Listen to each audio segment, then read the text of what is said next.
अब इसमें जो है इस वीडियो में जो स्टूडेंट्स हम लोग देखेंगे वो है आपका माइटोसिस जो टॉपिक है आपका फर्स्ट जो है माइटोसिस पढ़ेंगे, फिर हम लोग पढ़ेंगे मियोसिस। तो इस वीडियो में हम लोग कंप्लीट जो देखेंगे वो माइटोसिस देखेंगे। अब यहाँ पर हम लोग सिंपल आते हैं कि माइटोसिस में आपको क्या-क्या पढ़ना है। ये चीज आपको बेसिक मालूम चल गया था, पता है आप लोगों को कि ये अगर एक सेल है तो फर्स्ट जो होगा यहाँ पर आपको देखने को मिलेगा इलोंगेशन ऑफ न्यूक्लियस, जो आपको फर्स्ट स्ट्रक्चर में दिखेगा। इसके बाद जब सेकेंड जब देखेंगे, जब नेक्स्ट स्टेप में, तो यहाँ पर जो दिखेगा वो होगा आपको डिवीजन ऑफ न्यूक्लियस। इसके बाद जब हम लोग देखेंगे तो वो होगा आपका डिवीजन ऑफ साइटोप्लाज्म, जिसको आप लोग बोलते हो साइटोकाइनेसिस। उससे पहले जब हम लोग देख लेते हैं कि माइटोसिस में कौन कौन से फेजेस होंगे, तो आपको एक मैंने बहुत ही अच्छा शॉर्ट ट्रिक बताया कि सिंपल याद कैसे रखना है। तो याद रखना है कि आपके घर का पुराना मैट, ठीक है, घर में पुराना मैट होगा, सिंपल याद रखिएगा। तो ये जो आपको बनेगा वो सिंपल पी से पुराना MAT जोड़ देना है। इट मींस कि यहां पर जो हम लोग पढ़ेंगे वो है आपको फर्स्ट प्रोफेज पढ़ना है, इसी में जो हम लोग सेकेंड पढ़ेंगे वो है आपको मेटाफेज, थर्ड जो पढ़ेंगे वो है आपको एनाफेज, और फोर्थ जो फेज है वो आपका होगा यहाँ पर टीलोफेज। अब टीलोफेज होने के बाद बेटा आपको क्या चीज होगा कि यहाँ पर जो होगा वो होगा आपको साइटोकाइनेसिस, क्योंकि ये सारे जो हैं आप लोग प्रोफेज, मेटाफेज, एनाफेज जो बात करते हैं, ये जो है वो कैरियोकाइनेसिस है।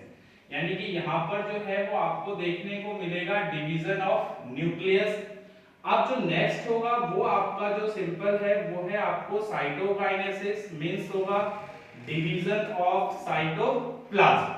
तो ये दो चीजें देखेंगे। तो माइटोसिस जो हम लोग स्टार्ट करेंगे फर्स्ट वो होगा आपको प्रोफेज से। यहाँ पर जो है हम लोग प्रोफेज जब देखेंगे तो वो क्या चीज होगा कि यहाँ पर हमको डिवाइड करना है एक अर्ली और लेट प्रोफेज में। यहाँ पर आपको दो पार्ट्स में सिंपल आपको प्रोफेज को डिवाइड कर देना है। अब हम लोग एक एक जो फेज है बेटा वो हम लोग डिटेल में देखेंगे कि यहाँ पर क्या क्या चेंजेस देखने को मिलेगा किस फेज में। तो वो हम लोग फर्स्ट जो आते हैं वो है आपको प्रोफेज, ठीक है। अब प्रोफेज में देखेंगे बेटा तो उससे पहले एक छोटा सा सेल का स्ट्रक्चर देख लेते हैं कि सेल में आपको क्या क्या देखने को मिलेगा।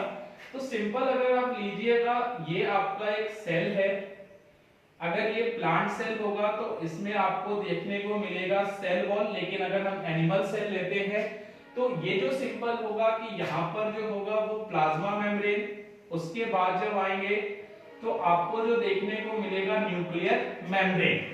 अगर मैं यहाँ पर लेबल कर दूं तो ये जो आपका होगा कवरिंग, ये होगा आपको सेल मेम्ब्रेन। इसके बाद जब इंटर करेंगे तो यहां पर होगा न्यूक्लियर मेम्ब्रेन, और यहां पर आपको देखने को मिलेगा न्यूक्लियर पोर। तो ये चीजें आपको जो देखने को मिलेगी, अगर हम लोग सेल ओपन करते हैं, सेल को देखते हैं तो नॉर्मली ऑब्जर्व कर सकते हैं, इसी में न्यूक्लियोलस मिलेगा। यहीं पर जो है आपको कुछ थ्रेड लाइक स्ट्रक्चर्स देखने को मिलेंगे जो होगा आपको क्रोमेटिन, ठीक है, क्रोमेटिन। तो यहाँ पर देखिएगा बेटा तो ये जो सिंपल है हम लोग लेबल भी कर लेते हैं, ये जो है वो है आपको क्रोमेटिन। अब यहाँ पर देखेंगे बेटा तो ये जो होगा सिंपल जो बोलेंगे स्पर्मेस्टेज। अब ये जो ऑब्टेन होगा बेटा वो सिंपल जो है वो आपको प्रोफेज में देखने को मिलेगा, इसलिए मैंने आपको प्रोफेज में बताया। अब लेकिन हमें जो यहाँ पर देखना है कि क्या होगा प्रोफेज अर्ली में या प्रोफेज लेट में, वो हम लोग डिटेल व्यू देखते हैं यहाँ पर कि आपको क्या क्या देखने को मिलेगा। अब एक चीज याद रखना है बेटा कि जब हम लोग बात करते हैं सेंट्रियोल्स का तो वहां पर जो है आप लोगों ने पढ़ा था कि सिर्फ ये आपको दिखेगा एनिमल सेल में, जो एस्टर फॉर्मेशन होगा वो सिर्फ एनिमल सेल में होगा, वो भी देखेंगे। तो माइटोसिस जो पढ़ रहे हैं बेटा वो सिर्फ आपका एनिमल सेल का पढ़ रहे हैं, जिस कारण से आप लोग बोलोगे एम्फी एस्टर, क्योंकि एस्टर फॉर्मेशन होगा तो ये जो होगा सिंपल आपका होगा एम्फी एस्टर। ये चीज आपको बिल्कुल भी ध्यान रखना है। अब यहाँ पर सिंपल आ जाते हैं कि प्रोफेज में क्या चीज होगा। प्रोफेज की जब बात करेंगे तो यहाँ पर जो होगा वो फर्स्ट हम लोग जब देखेंगे तो ये होगा अर्ली प्रोफेज। तो फर्स्ट जब बात करेंगे वो होगा आपको अर्ली प्रोफेज। अब यहाँ पर सिंपल क्या चीज होगा बेटा वो देखते हैं। ये आपका सिंपल जो एक सेल था, सेल में जब देखेंगे तो आपको जो दिखेगा वो न्यूक्लियर मेम्ब्रेन, और यहीं पर आपको जो दिखेंगे वो thread like structure.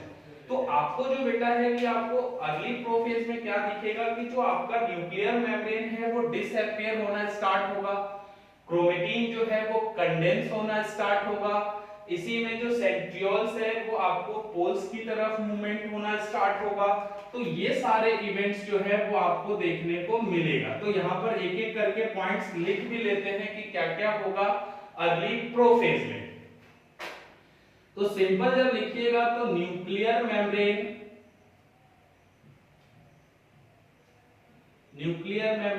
Starts disappearing,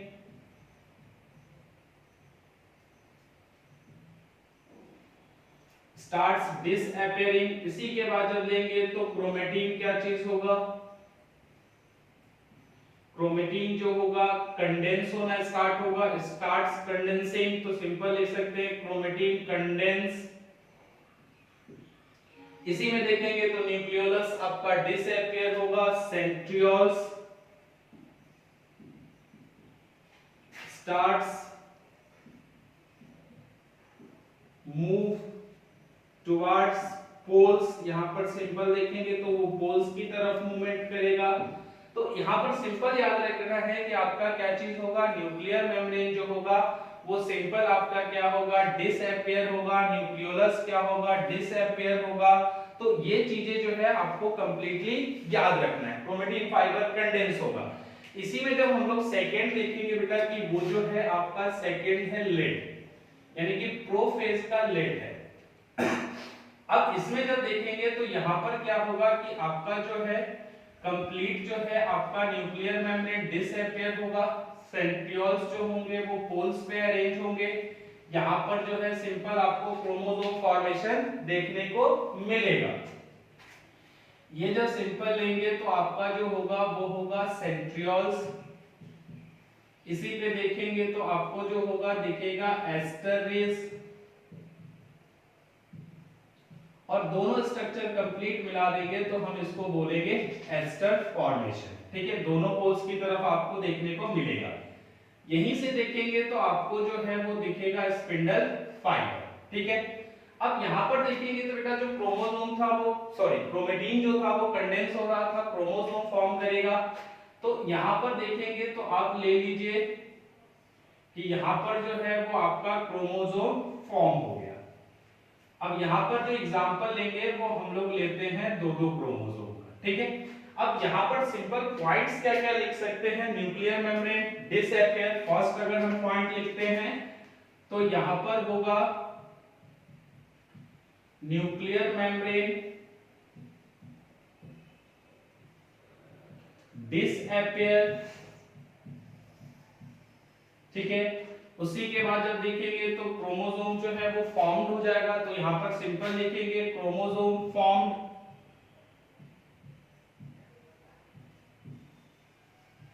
तो और इसके बाद जब देखेंगे तो क्रोमोसोम किससे अटैच हो गया, attach with the spindle fibre. तो यहां पर जो देखने को मिलेगा आपको एस्टर फॉर्मेशन हुआ, न्यूक्लियर मेम्ब्रेन कंप्लीटली डिसअपीयर होगा।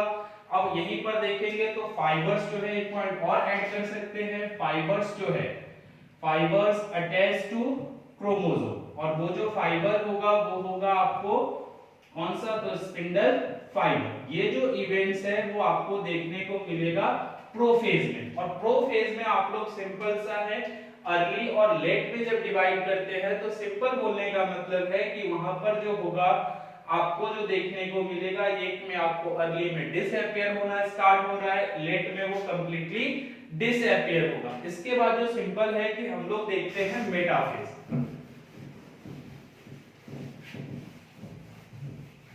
अब यहाँ पर जब देखेंगे बेटा तो मेटाफेज में जो सिंपल आप लोगों को ये याद रखना है कि मेटाफेज की जब बात करते हैं,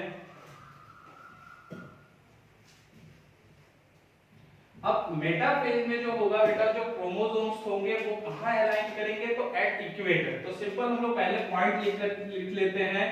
तो यहाँ पर जो लिखेंगे तो वो होगा क्रोमोसोम अलाइन एट इक्वेटर, यानी कि यहाँ पर जो होगा वो क्रोमोसोम जो है वो आपका जो अलाइन होगा वो होगा आपके इक्वेटर पे। उसके बाद जब देखेंगे सिंपल आपको क्या चीज देखने को मिलेगा, तो ये जब आप सिंपल देखेंगे तो ये अगर हम डायग्रामेटिक रिप्रेजेंटेशन देखते हैं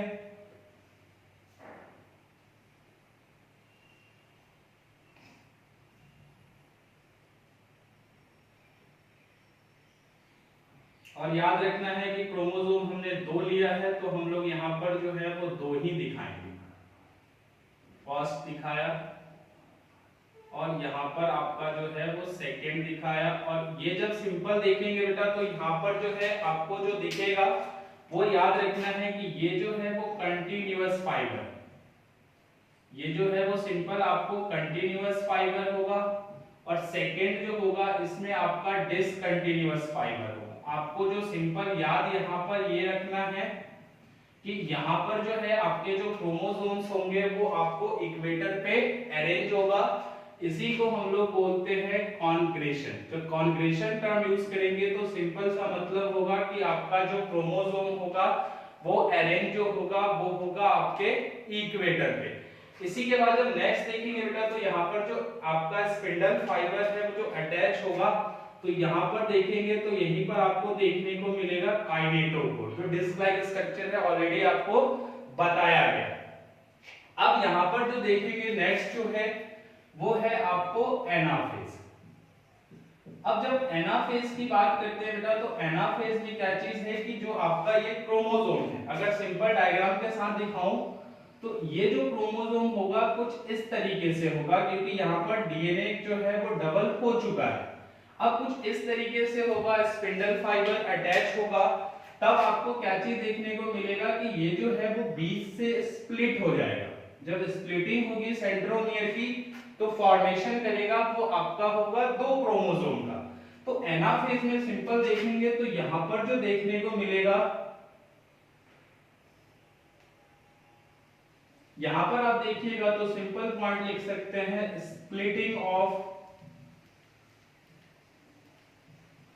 स्प्लिटिंग ऑफ सेंट्रोमियर, यानी कि यहां पर जो है वो सेंट्रोमियर जो है वो स्प्लिट करेगा। तो बाकी जो है आपके स्ट्रक्चर बिल्कुल सेम होंगे। अब यहां पर सिंपल देखेंगे तो आपका जो है वो क्रोमोसोम का फॉर्मेशन देखिएगा तो यहां पर स्प्लिट हो रहा है। 2 क्रोमोसोम एग्जांपल में लिया था। तो यहाँ पर एक चीज और जो है वो डिफरेंस मियोसिस और माइटोसिस में होगा, इनके बीच में जो होगा बेटा जो होगा फॉर्मेशन वो है इंटरजोनल फाइबर। तो यहाँ पर जब सिंपल देखेंगे तो यहाँ पर जो फॉर्मेशन होगा वो इंटरजोनल फाइबर, यही चीज मियोसिस 1 में अब्सेंट होता है, ये चीज याद रखना। अब यहाँ पर जब देखेंगे तो स्प्लिटिंग ऑफ सेंट्रोमियर होगा, जो दोनों पोल्स की तरफ आपको जो है वो क्रोमोसोम्स जो है वो मूवमेंट करता हुआ दिखेगा। अगर आपको बेस्ट स्टडी करनी है तो अगर मान लीजिए कि आपको जो है क्रोमोसोम की बेस्ट स्टडी करनी है बेटा, तो बेस्ट स्टडी के लिए जो होगा वो मेटाफेज होगा, जिसमें क्या चीज है क्रोमोसोम्स जो है वो इक्वेटर पे अरेंज होगा, जिसके कारण जो आपका स्टडी करना हो क्रोमोसोम को हमें, तो वो हम लोग जो करेंगे वो मेटाफेज में करेंगे। एनाफेज में जब देखेंगे बेटा तो आपको क्या चीज देखने को मिलेगा कि जो आपका डिफरेंट शेप ऑफ क्रोमोसोम, अगर हमें different shape of chromosome study करना होगा तो वो हम लोग करेंगे एनाफेज में। अगर यहाँ पर सिंपल देखा जाए तो फर्स्ट जो अपीयर होगा वो होगा आपको के शेप का। तो के शेप का जो क्रोमोसोम अपीयर होगा तो इसको हम लोग बोलते हैं मेटासेंट्रिक। ठीक है, जब ये आप लोग जब स्प्लिट होगा तो इसी में आपको डिफरेंट शेप ऑफ क्रोमोसोम देखने को मिलेगा। इसी में जब देखेंगे बेटा जो आपका कुछ एल शेप का क्रोमोसोम अपीयर होगा तो इस केस में जो हम लोग बोलेंगे ये होगा सब मेटासेंट्रिक। तो एल शेप का याद रखिएगा, ये जो होगा वो होगा सब मेटासेंट्रिक। इसके बाद जब हम लोग देखेंगे तो नेक्स्ट जो होगा वो जे शेप का हो जाए। जब जे शेप का होगा बेटा तब हम लोग इसको जो बोलेंगे ये होगा आपको एक्रोसेंट्रिक। तो यहां पर सिंपल आपको याद रखना है कि एक्रोसेंट्रिक जे शेप का होगा। उसके बाद जब लास्ट देखेंगे, जब आपका कुछ आई शेप का स्ट्रक्चर अपीयर होगा तो इस कंडीशन को आप लोग जो बोलोगे वो है आपको टीलोसेंट्रिक। तो ये जो है आपको 4 टाइप्स, डिफरेंट टाइप या डिफरेंट शेप ऑफ क्रोमोसोम दिखेगा, जिसमें आप लोग मेटासेंट्रिक, सब मेटासेंट्रिक, एक्रोसेंट्रिक और टीलोसेंट्रिक आप लोग सिंपली बोल सकते हो। ये आपको सिंपल जो है वो जे शेप का होगा, वो आप चीजें ध्यान रखनी है। अब इसी के बाद जब आते हैं बेटा तो आपको जो दिखेगा वो है टीलोफेज। अब टीलोफेज में जब देखेंगे बेटा तो सिंपल वहां पर हम लोग जो बोल सकते हैं वो है रिवर्स ऑफ प्रोफेज। तो सिंपल जब हम लोग बात कर लेते हैं कि जो है आपका टीलोफेज। अब टीलोफेज की जब बात कीजिएगा बेटा तो सिंपल हम लोग एक पॉइंट लिखेंगे, यहां पर जो है आपके क्रोमोसोम्स भी डिवाइड हो चुके हैं। जब यहां पर सिंपल देखेंगे तो ये जो दिखेगा आपको क्रोमोसोम हम लोगों ने दो लिए थे, दो दिखेंगे। तो ये जस्ट जो होगा वो आपका होगा रिवर्स ऑफ प्रोफेज। अब रिवर्स ऑफ प्रोफेज बोलने का मतलब कि वहां पर न्यूक्लियर मेम्ब्रेन डिसअपियर हो रहा था, यहां पर अपीयर होगा। यहां पर देखिएगा तो सेंट्रियोल्स पोल की तरफ मूवमेंट कर रहे थे, यहां पर आपको ऐसा कुछ भी देखने को नहीं मिलेगा। वहां पर क्रोमेटिन कंडेंस हो रहा था, यहां पर क्रोमोसोम डीकंडेंस होगा। तो ये सारे जो पॉइंट है वो सिंपल आप लोग एक साथ कंबाइन कर सकते हो, वो है आपका reverse of prophase.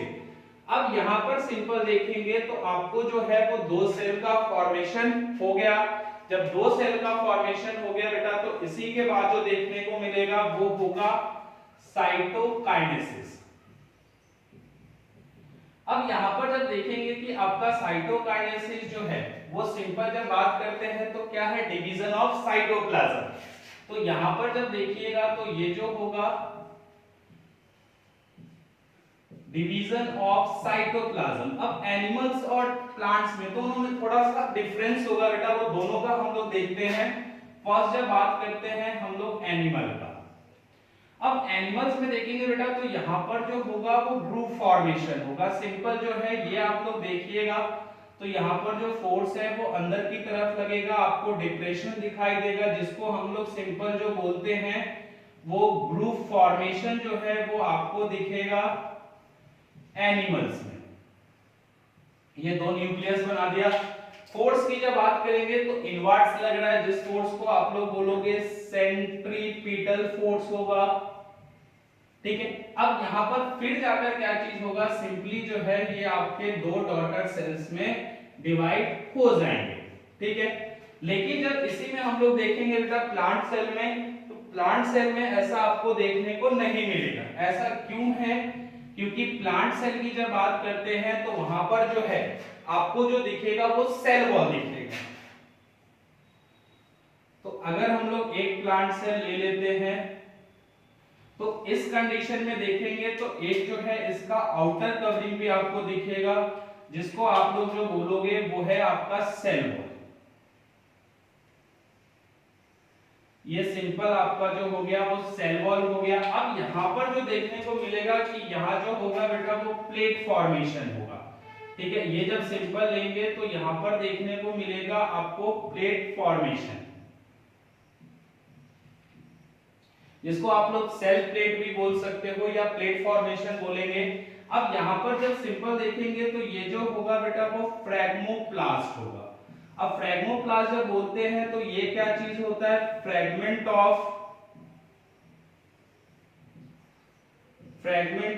Golgi body and endoplasmic reticulum. ये जो सिंपल होगा वो fragment of Golgi body and endoplasmic reticulum होगा।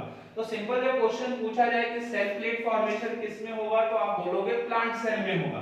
फोर्स की जब बात करेंगे बेटा तो यहाँ पर आउटसाइड लगेगा, जिसको हम लोग बोलते हैं सेंट्रीफ्यूगल फोर्स होगा, क्योंकि यहाँ पर बाहर की तरफ लगना है, अंदर की तरफ नहीं लगेगा, यानी कि यहाँ पर आपका ग्रुप फॉर्मेशन नहीं होगा। इसके बाद जब सिंपल देखेंगे बेटा तो वो जो होगा वो होगा आपका टाइप्स ऑफ माइटोसिस।